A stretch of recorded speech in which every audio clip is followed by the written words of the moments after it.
अस्सलाम वालेकुम रहमतुल्लाहि व बरकातुहू। हकीम मोहम्मद अब्दुल्ला बिन उमर आप हज़रात के सामने हाजिर। खाना खाने के बाद मैदे में अजीब किस्म का बोर सा पैदा हो जाना और कुछ देर के बाद जलन और जलन की ऐसी शिद्दत इख्तियार कर जाना कि सांस लेने में भी दिक्कत हो और मैदे में जलन और तकलीफ़ मुसलसल जारी रहे। आज की वीडियो में इस मसले का हल आप हज़रात की खिदमत में पेश करूँगा। इंतहाई आसान और देसी टोटका जिसके इस्तेमाल से आपके मैदे की जलन का मसला इंशाअल्लाह ताला फ़ौरी तौर पे हल हो जाएगा। इसके मुतवातर इस्तेमाल से इंशाअल्लाह आइंदा आपको ये मसाइल दोबारा पेश भी नहीं आएंगे।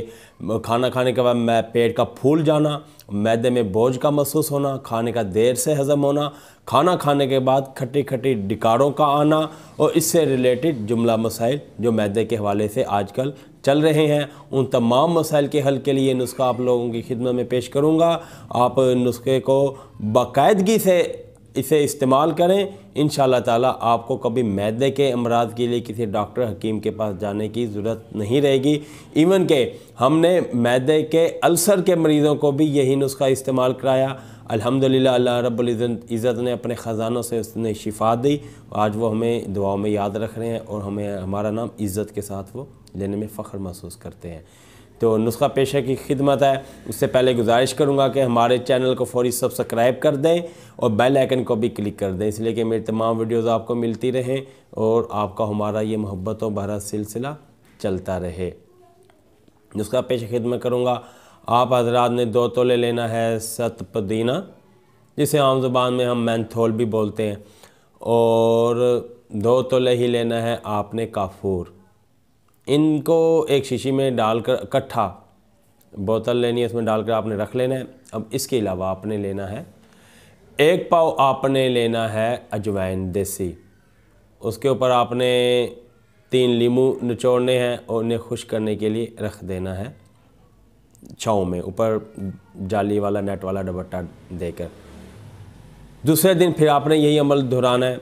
3 लीमू अजवाइन के ऊपर आपने निचोड़ देने हैं अच्छी तरह और उसे फिर रख देना है नेट वाला कपड़ा देकर उसे खुश्क होने के लिए।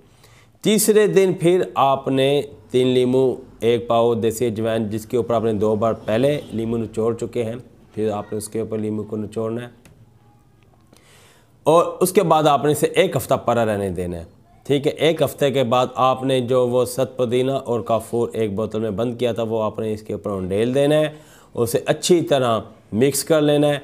मिक्स कर लेने के बाद आपने इसे एयर टाइट करके किसी डब्बे में डाल के बंद कर देना है और आपने हर खाने से 1 घंटा पहले, सुबह के खाने से 1 घंटा पहले और रात के खाने से 1 घंटा पहले, दिन में 2 बार आधा चाय का चम्मच आपने पानी के साथ इस्तेमाल करना है।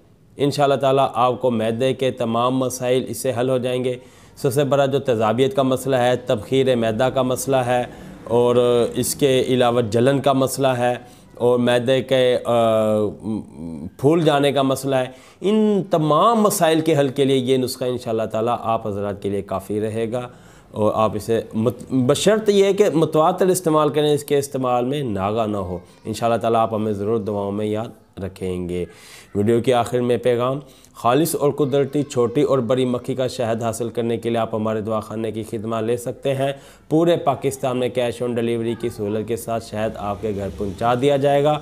मनी बैक गारंटी के साथ शहद आपको रवाना किया जाएगा। आप जब चाहें शहद वापस कर सकते हैं। इंशाअल्लाह ताला हमारे शहद में कोई ऐसे ही कंप्लेंट या शिकायत नहीं होगी कि जिसकी बिना पे आप शहद को वापस करना चाहें। अल्लाह रब्बुल इज़्ज़त आपका हमारा हामी नासिर हो। अगली वीडियो तक के लिए इजाज़त दें। अल्लाह हाफिज़।